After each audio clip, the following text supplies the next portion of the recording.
자, 현 정권의 친중적인 구도가요, 미국과의 관계에서 많은 문제를 야기하고 있습니다. 미국 국무부가 최근에 한국 담당을 오랜 국방부 국무부 경험이 있는 여성으로 임명을 했다는데요. 자, 그런 쪽에서 나오는 이야기를 들어보면 한국 정권에 대해서 좀 절대 믿지 마라 하는 충고들이 담당자의 지인들한테서 컨설팅이 됐다, 이런 이야기까지 나오고 있습니다. 그래서 어제 제가 문가리가 남북 평화 프로세스를 서둘지 마라고 정의용한테 이야기한 것도 이 미국의 입장이 과거 트럼프와 문 정권 사이의 입장과 완전히 달라졌다라는 부분입니다. 자, 그 부분의 구체적인 내용을 보면요, 문가리는 2018년 6월 13일 지방선거를 앞두고 그 전날 미국과 북한 간에 싱가포르 정상회담을 관철시켰습니다. 자, 거기에는 문 정권의 집요한 트럼프 사적 라인의 로비가 있었을 거고, 또 북한이 참가하는 데는 문 정권이 중국을 꼬드겨서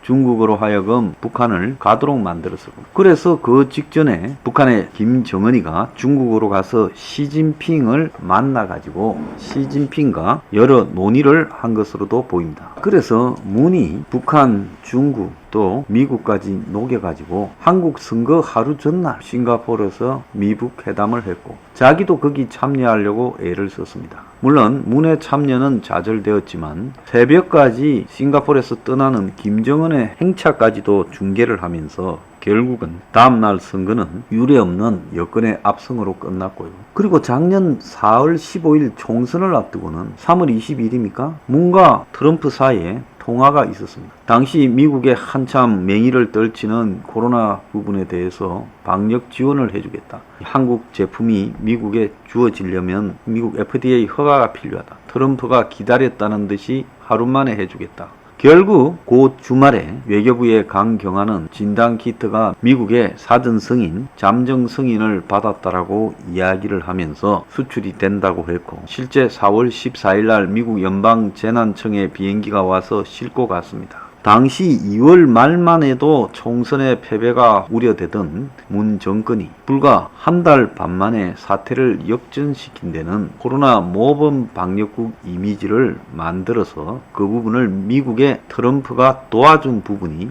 중요한 역할을 했다는 것은 그건 부인할 수 없는 일이고, 하필이면 선거 전날 또 싣고 갔냐. 그래서 선거 전날 계속해서 미국의 트럼프 정권은 문재인의 선거 승리를 도우는 행동을 했다는 겁니다. 그 대가가 뭔지는 시간이 지나야 알게 되겠죠.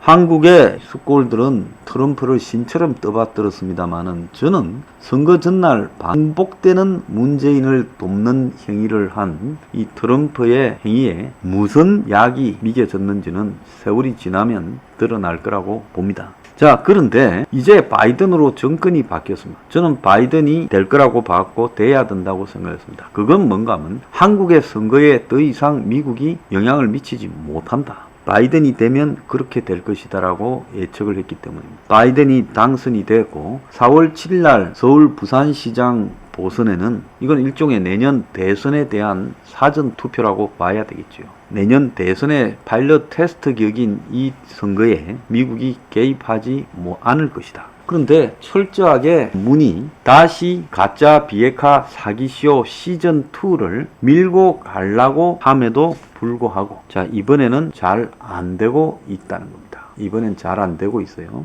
자, 그렇게 되면서 결국은 문가리가 어차피 지금 이번 4월 6일에 미국을 움직여서 북한과 관련되는 깜짝 쇼를 하는 거는 어렵고, 미국이 저렇게 완강하게 지금 태도를 보이고 있는 마당에 잘못하다가는 부작용이 생길 수 있다. 트럼프 때처럼 되는 게 아니라 오히려 미국이 강력한 반대 의사를 피력할 수도 있다라는 부분을 우려했을 거라고 봅니다. 자, 그런데요, 왕이 중국의 그 외교부장이 정의용과 첫 통화를 했어요. 이데올로기로 진영을 나누는데 반대한다라고 말하며 바이든 미국 대통령이 민주적 가치를 공유하는 동맹국가의 연대를 강화해서 중국을 압박하겠다는 데 대한 견제 발언을 한 걸로 보이는데, 왕위는 정의용과 통화해서 중국은 개방적이고 포용적인 지역협력 체제를 지지하고 이데올로기로 진영을 나누는데 반대한다며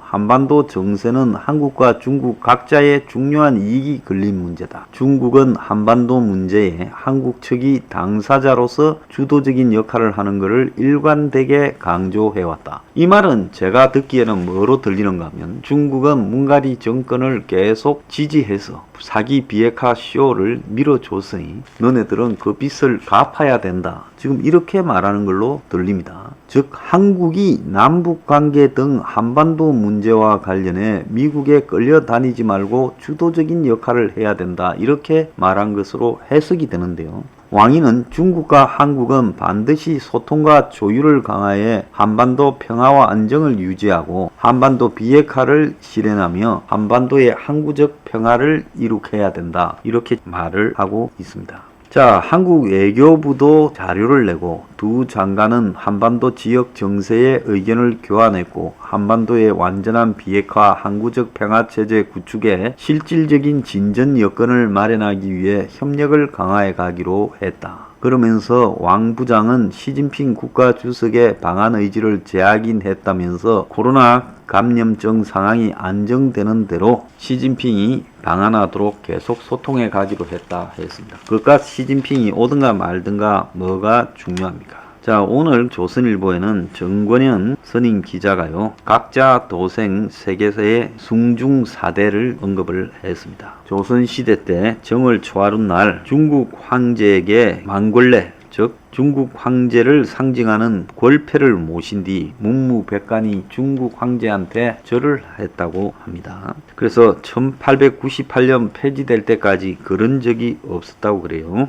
설날 아침에 정세균이, 박병석이, 이재명이 등이 정부 여당 인사들이 중국 공산당 선전 매체에 대거 등장했다고 합니다. 이는 잘 알려지지 않은 사실이죠. 감동의 역사, 우정 등의 표현을 써가며 조선시대 왕이 중국 황제한테 했던 망걸레와 같은 사대적인 행동을 했다 지적을 하고 있어요. 박근혜 대통령이 중국 인터넷망을 통해 중국 네티즌에게 근황을 전한 적이 있다. 자, 박 대통령은 이런 행동에 대해서 매우 잘못한 거고 부끄럽게 생각해야 된다. 저는 보고 있고요. 문가리가 2018년에 중국 CCTV에서 새 인사를 한 적이 있는데 정부 여당 고위급이 총출동해서 중국의 새해 첫날 인사를 한 건 처음이라는 겁니다. 심지어 도종환은 중한수교 29주년이라고 하며 한국보다 중국을 먼저 불렀어요. 만약에 한국의 국회의원이 일환관계라고 이야기를 했으면 어떻게 됐겠습니까? 문이 2017년 중국 방문했을 때 한국과 중국은 운명 공동체, 한국은 작은 나라, 중국은 큰 봉우리라고 했어요. 그래서 삼불 약속이라고 사드를 추가 배치하지 않겠다. 한미일 삼각 안보 동맹을 맺지 않겠다. 또 MD, 미국이 중심이 된 미사일 방어에 가담하지 않겠다고 약속을 했어요. 중국이 정해주는 대로 따르겠다고 했습니다. 최근에는 중국의 정보함들이 백령도 앞바다에 영해를 침투해서 지 마음대로 드나들고 있습니다. 최근에 미국의 유명한 일종의 세계 정세 분석가인 피터 자이안이 각자 도생의 세계와 지정학이라는 책을 썼는데요. 이 책에 보면 바이든 미국은 트럼프 미국보다 더 세계 질서에서 발을 뺄 거다라고 이야기를 하고 중국은 10년 이내에 실패하고 성공 신화의 종말을 맞이할 거다 이렇게 말을 하고 있습니다. 그러면서 중국은 과대평가됐고 아시아에서는 일본이 우두머리가 될 거다. 미국은 일본의 아시아의 명주로 낙점했다. 일본의 해군 공군이 중국을 압도하기 때문에 중국은 1대1로 일본하고 붙어도 이기기가 어려울 것이다. 그래서 한국은 일본과 경제적으로 융합하는 게 살 길이다. 이렇게 이 책이 지금 언급을 하고 있어요. 자, 미국이 결국 점차적으로 아시아에서 발을 빼고 일본이 지금 아시아의 명주가 되고 중국은 망해갈 때 이 정권과 같은 친중 행태, 사대주의에 매몰된 정권의 미래는 어떻게 될 거냐, 참으로 암담하다고 보고 있습니다. 저는 미국은 내부에 벌어지고 있는 경제적인 문제가 너무나 심각하다고 보고 있습니다. 그래서 미국이 과거처럼 세계의 경찰이나 또 세계의 군사 제국주의로 나아가는 것은 어렵다고 보고 있고요. 중국은 10년 안에 망할 거라고 생각하는 데는 저는 100% 동의를 합니다. 일본이 버블 붕괴로 어려움을 겪고 있지만은 그래도 아시아에서는 가장 탄탄한 서구화된 나라임은 분명합니다. 그래서 한국이요, 각자 도생을 해야 되는 세상, 지금 코로나 이후에 그런 세상이 열리고 있죠. 이런 세상에서 중국과 붙어서 이렇게 386 친북 친중 운동권들의 형태로 나아간다면 이건 한국의 종말을 의미하는 거다, 이렇게 보고 있습니다. 한국의 민족주의자라고 자부하는 것들이 NL 주사입니다. 그래서 민족 해방을 외치는 주사파들이 가장 민족이 우선이라고 말하고 민족을 강조하고 반식민지주의를 외치고 있지 않습니까? 근데 우리나라 역사에서 보면 미국이 한국에 영향력을 행사했던 시간보다 중국이 대부분의 역사에서 한국에 영향력을 행사했습니다. 근데 그들은 반미를 말하지 반중을 말하고 있지 않습니다. 그래서 미국에 대한 사대주의를 비판하면서 자신들이 하고 있는 중국에 대한 사대주의에는 눈을 감고 있는 모습을 보이고 있는데요. 참으로 어리석다고 밖에 볼 수 없습니다.